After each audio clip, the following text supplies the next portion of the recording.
Hey everybody, how's it going out there? Dappa11 here with another review. Star Wars 30th Anniversary Battle Packs, Episode 2 Attack of the Clones, Bantha with Tusken Raiders. This is pretty cool. This will be my first Bantha and my first female Tusken Raider along with a young Tusken Raider. So I'll let you see what it has for the back of the package, and if you care, I'll let you pause it and read it as opposed to me taking the time to read the 4 paragraphs. So this is from 2007. I just got this off of eBay and I was pleased with the service. When I open it up, I'll go get the notes, tell you what the deal that I got for and who I got it from on eBay. And then you could determine after the review whether or not what you're willing to pay for something like this. I quite honestly like Tatooine stuff. For those of you that are new to my channel, you take a look at it, you'll see I have a lot of Tatooine themed play sets and whatnot. So let's add on to it. I'll open this up and we'll check it out. Okay, before I continue further, I just thought I'd take it out of the outer frame packaging and show you the inner frame or packaging, and it's in there pretty nice and tight, so I thought I'd show you so people just, if they want to save their background diorama feature, that I suppose if you want to call it that, from the packaging, well, here it is. In the back we can see here that it does have a picture or drawing of some Tatooine teepees or huts, whatever you want to call them, and these guys are in here really good. And look at the bottom here, there are all kinds of twisties that you have to undo and whatnot, so I will proceed forward and check it out. And there you go. Take this, I took this one off and there's another one, so there are the 3 3/4 inch figures. And here's where their bindings are, so they got it in there. Okay, so here we go with the female Tusken Raider, and I think this is a pretty fine sculpt. I know that the articulation is lacking, but that's fine. I think the sculpt and the work more than makes up for it. So let's zoom in, and as you can see here, it's got a simple but pretty nice sculpt of this metallic face mask, if you will, that covers her face. And as you can see, there's the skirting, and there's a different layer to it right here. And she has the same staff. And what's really cool is this outer cloth. Well, it's not cloth, this is plastic, but it's supposed to depict cloth. Well, that's one thing, is this, okay, there we go, is that she carries a young one with the same type of styling, but a helmet of a sort. Kind of like a beetle bug, which is pretty cool because he comes out. So there's a bonus. We'll look at him here in a minute, if they'll stand up. So let's unzoom here. Now see, here's the articulation, as you can see here on the bottom. The pegs, and the feet do swivel. There's nothing under the skirting here. A little bit of, well, actually, I stand corrected there. 360 right here, swivel at the waist. And the arms, there was swiveling at, well, proximal to the elbows, I should say. And this right one of hers is a little different. I don't want to pop it off there. Real simple, but nice nonetheless. Now let's take a look at the little one here. Zoom in. Okay. So here you can see that he's got some simple detail. I like that nonetheless. On the dirt on the tips of the shoes, and the discoloration on the different layers of his garments, which are all plastic. And he's got the bandages around the hands. The fingers are, I guess, exposed. Huh. Interesting. So So either these are his fingers exposed, exposing his skin tone, or there's another layer of clothing. But that's interesting. So the helmet does not come off. A little tiny one. Still pretty cool though. Simple. And then goes right into the back. Oops. What did I just push there on my phone? ×1, ×2. There we go. Sorry about that. So just put them in there, and then there they are. The two become one. So let's take a look at the next character. Okay, so here we go with one of the Tusken Raiders and the Massiff. Apparently the Massiff is from Geonosis, and in the storyline it's a traveling destination. I should say Tatooine is en route to or close to Geonosis, so traders apparently brought them in, and it's all plastic, and it's a nice simple figure with no articulation of any extremities. But what I really like about it is the harnessing, and this is real chain right here, and it's got a nice attachment to the Tusken Raider. So we see here the garment, which I suppose if you did work on it would come off. Let me take it, and you can see here this is the, let me get this on here. Here is the clamp.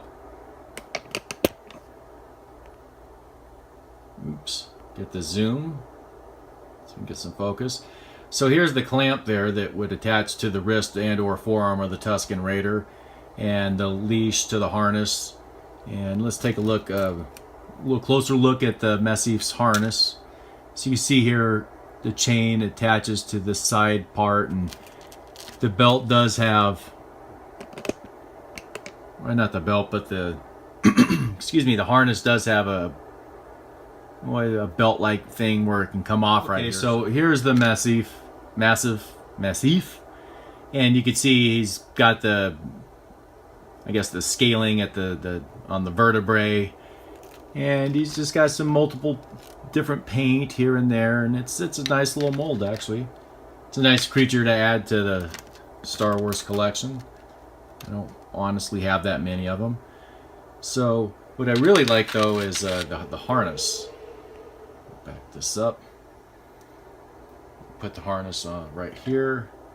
So what I really like is it seems to me that this harness you could manipulate without breaking to attach around the torso of a figure. So if your Tusken Raiders caught a trespasser, well, there you go. They have a harness. So they have their victim encased within one of these body harnesses. So there's a nice little extra feature to have. Cool.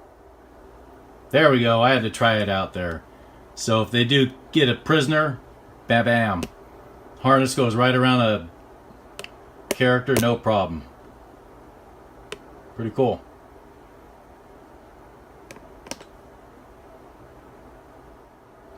Okay, so here is the other Tusken Raider, another simple character, and he's got the swivel action at the elbows, swivel at the shoulders bilateral, and then rotation or at the neck. Very simple. And let me see if he does at the wrists. Yes, he swivels at the wrists. Now, he does have, let me show you the pegs here. Okay.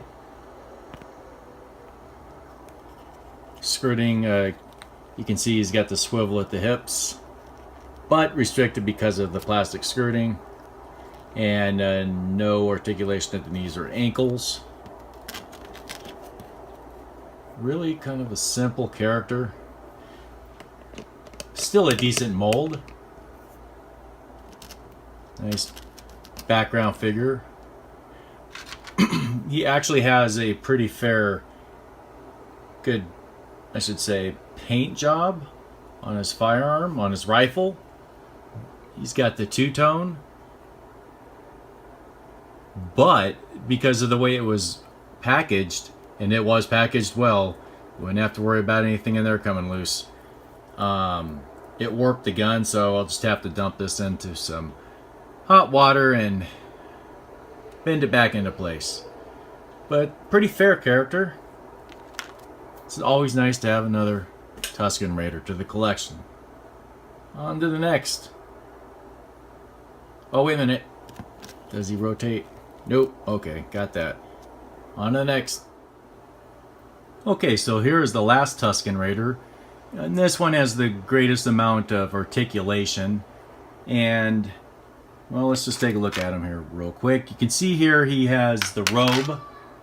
He is pretty much identical to the Trilogy figure, which had the... You could probably hear my boy back there. He is in active mode right now. Well, anyways, he is. I think these are the same as the Trilogy figure. And if you have the Trilogy figure that came in, that had that card that was really similar to the Vintage Collection, you'll know what flaws that I mean, with the arm always falling off. But the cape here on this one, the robe here on this one is a little bit darker, but it's like the color tone that you'd expect to see with a Jedi.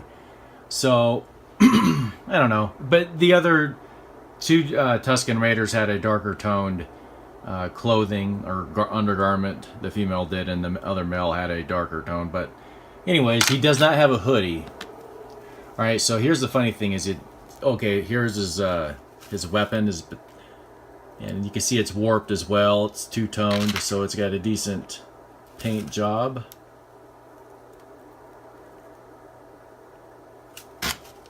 So let's go ahead and take this robe off.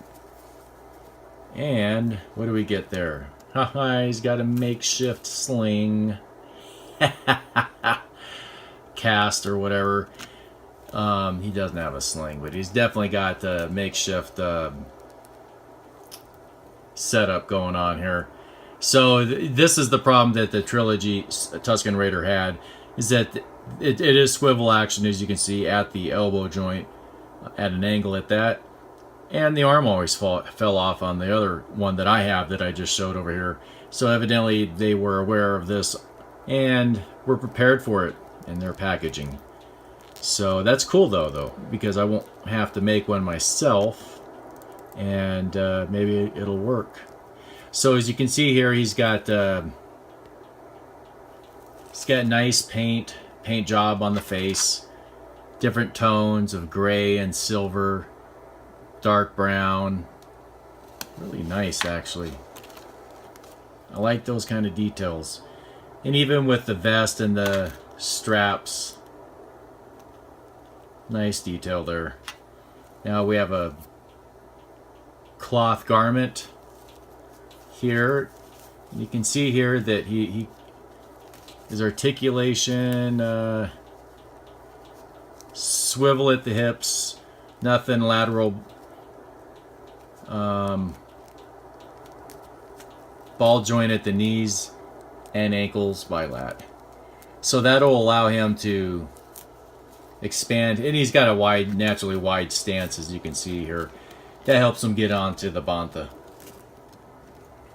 So not a bad character, actually. Of all the Tusken Raiders that I have personally, which aren't that many, this Trilogy figure, which is basically the same as this one. Oops, and his rifle fell off. And I already know his arm just broke. They're the same figure, and this is the nicest one that I have.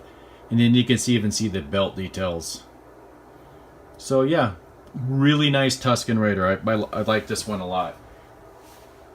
All right, let's get on to the big bad Voodoo Bit Daddy in the back there. Okay, on to the Bantha now. Now this one is the first one I've had. Took me a long time to finally get one, so I'm pretty stoked about that. It's not that bad, actually. But it's kind of funny because I recently watched a video of a review of one of these, but in a different packaging, and I believe it was one of the Power of the Forces. I don't recall which one, sorry. But I think it was on Joe Eversole's page. And his looked a lot nicer, or let's say not, well, the one that he reviewed looked a lot nicer. So what I had noticed, if my memory serves me correctly, is you see this is a cloth, as you can see, but it is as if it's glued on to the plastic. And the way that they cut it here, well, of course it would be glued, but it's just like the way that they cut it here, it just looks really like the cut's too large, and you'd think that if they would have just had it smaller to go around the eyelid, that I don't like the look, basically is what I'm saying. You can take a look and judge for yourself. But pretty nice detailing on the horns, but of course you can see where it's exposed here, and you can see some of the glue, some of the shininess from the glue. The lips are kind of generic looking, in my opinion. I know I'm kind of slaughtering this thing already, but I'm just, I'm not disappointed or nothing. I'm just trying to be honest. And so you can see, though, at least he's got some detailing on his feet. There's his gray toenails. Some extended hair out here getting into my dirt, so it's gonna be nice for us. But anyway, so you can see here on the saddling, he's got bags hanging down. Okay, paint job. Ropes are at least colored, and here's like a big large blanket. Part of the saddle. Here's the interesting thing is that they had those tie twisters here, and then I had to take this off to get this sand person off of here, because that's how he was on here, and he was on here well. And as you can see, here's the buckle, here's the bottom, the feet do not rotate. Wait a minute. Oh, okay, so they rotate at the front quarters. What to a human would be a shoulder, and the hind quarters. And anything at the, nope. But 1998, this cast. Oh yeah, this pivots. Okay. Or swivels. So pretty cool, yeah, okay. There is some movement. So it's pretty cool there. I mean, happy to finally have one. So let's take a look at these guys all together here. Okay, so to conclude, I will have to say that I overlooked something here on the Massiff. His jaw does move, opens and closes. Sorry about missing that there, got too focused on the harness. So to grade them overall, I would give them an 8.2, give them a good B. I paid $50 as it was listed on eBay with free shipping, so $50 is perfect. Could not complain, and it was packaged well, very well. And as a matter of fact, I think that's probably some of the best packaging I've seen on eBay. So if I might as well give his name out, or eBay channel, it's eBay page, I mean, Scott Martin 74, Scott Martin 74. So hey, might as well give that guy a shout out, because I think that was a very good deal. $50 free shipping and a perfectly packaged product. So there we have it. Thanks for watching. I will hope to have a video here within the next few days. And again, thank you for your time, and until next time, may the force be with you. Have a good one, everybody. Goodbye.